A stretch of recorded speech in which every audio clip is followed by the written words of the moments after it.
Hi, everybody.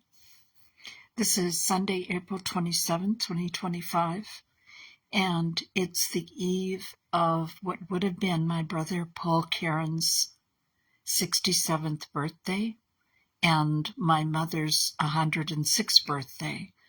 My mother chose to have Paul brought on, or to give birth to Paul on her birthday.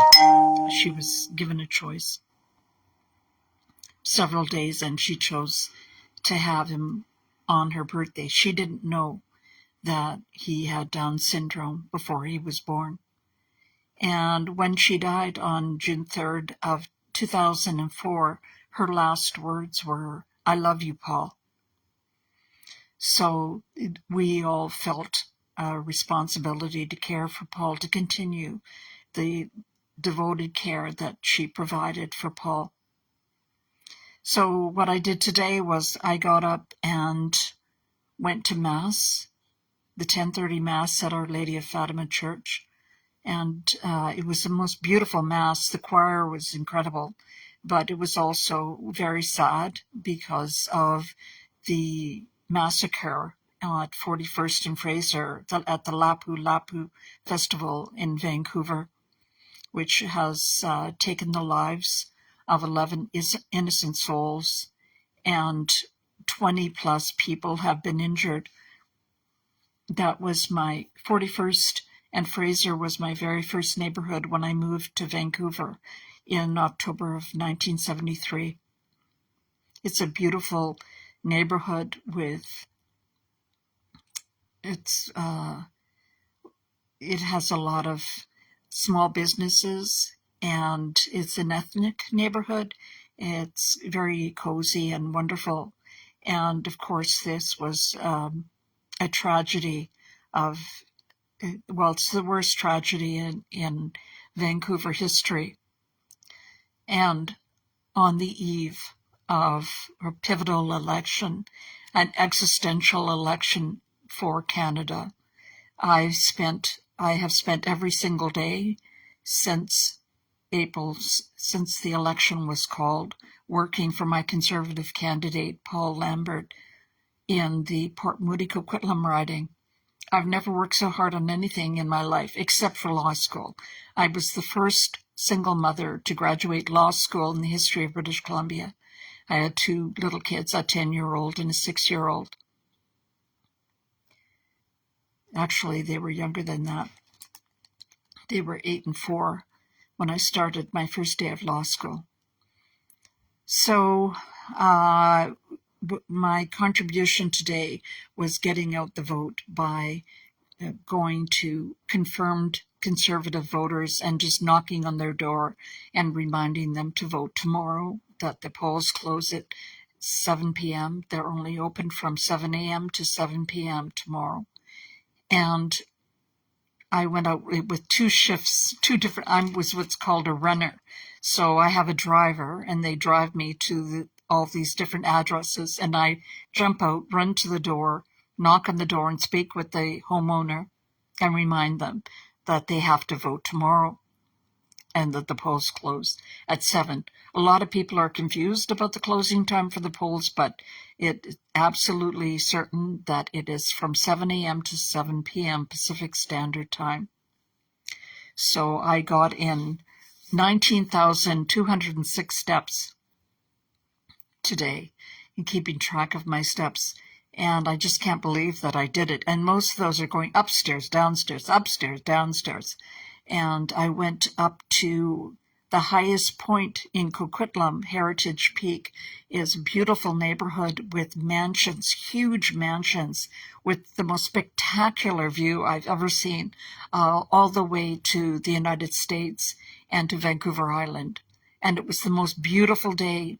The cherry blossoms and every kind of blossom was out in full bloom. It was, the weather was perfect, the little breeze. It was just absolutely a spectacular day. I had two wonderful drivers driving me around as I did the door knocking, and we were like a well-oiled machine. So, I just wanted to say about the Mass is that the priest did a wonderful sermon, but one of the things he said was that Catholics do have, we have policies and issues that are of particular importance to us.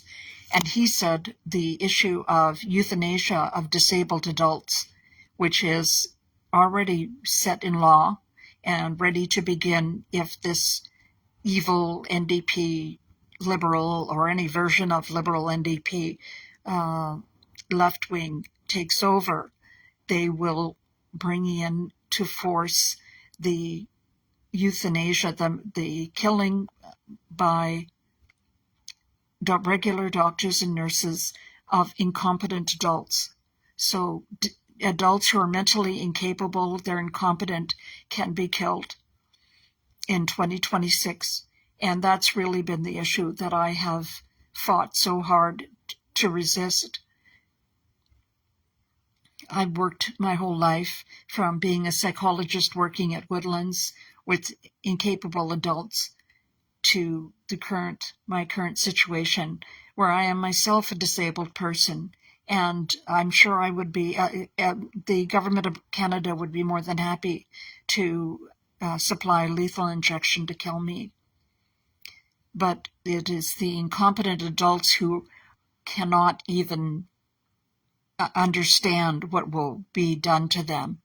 And they're using it as a way of keeping medical costs down and paying for dental care. So when you get your dental care paid for by the government, remember that somebody, poor, disabled, mentally disabled adult had to die so you could get free dental care. Anyways, those are my thoughts for today. If you haven't voted yet, if you're Conservative, paint Canada blue tomorrow. The Conservative Party of Canada is Canada's founding party. It is the party best situated to restore Canada's former glory and strength. Pierre Poilievre is, in case you didn't know, he was the illegitimate son of a 16-year-old girl who had to decide whether to give up the baby for adoption or have an abortion, and she decided to give birth to Mr. Poilievre. And his parents were teachers, retired teachers, and I've been told, and I hope I'm not saying anything out of line, but I was told that after his parents separated, his father came out as being gay. So anybody that says that Pierre Poilievre is against gay rights, you're full of it.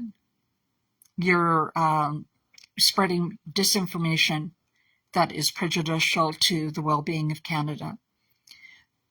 One other point that I just wanted to make, and I know I'm all over the map today, but I just wanted to point out the impact or the significance of this horrible massacre in Vancouver. And the law has changed in Canada with this soft-on-law liberal. They locked up my poor little brother who never hurt a fly for 588 days before he died. But these horrific killers like Paul Bernardo and Alexandra Bissonnette, who killed 6 worshippers in a mosque in Quebec, he was given, I believe, 6 life sentences. And the Supreme Court of Canada, in its wisdom, and that's in quotation marks, the Supreme Court of Canada found that 6 consecutive life sentences was cruel and unusual punishment and struck down those sentences.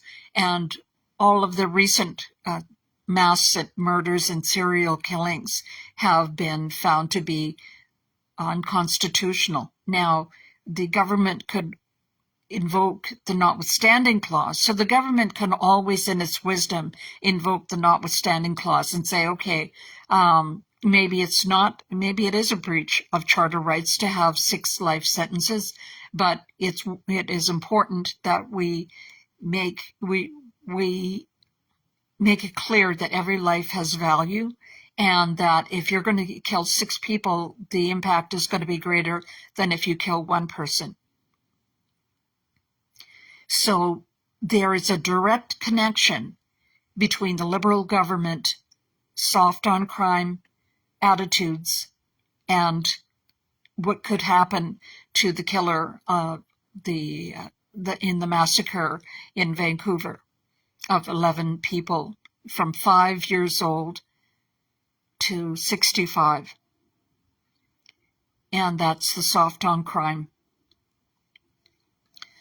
The soft on crime approach that is taken by this disgusting Liberal government that we need to bring to an end. And somebody had mentioned on my Facebook site, oh, it's too soon to talk about this, let the Filipino society have a chance to heal. No, 10 years of these insane Liberal NDP nuts destroying my precious Canada is enough. Enough is enough. It's an ill wind that blows no good, and we need to get rid of the Liberals and the NDP in Canada and bring in a sensible, common sense, restorative Conservative Party of Canada majority government. Make it absolutely clear. Too big to rig. Oh, and when you go and vote tomorrow, bring a pen and insist on voting by pen so that whether or not Elections Canada can fudge the election results that are, if they're in pencil, you're giving a statement to Election Canada when you vote, but in pen, that you're hip to their tricks. We won't put up with any shenanigans in the counting of these votes. And I'll be spending tomorrow as a scrutineer in my local Legion voting poll. So that's it for today. It's been one of the longest days that I've ever experienced of work. I don't honestly remember ever working so hard in my life, but it was a joy and a privilege to help my beautiful country of Canada. Take care, everybody. I love you all.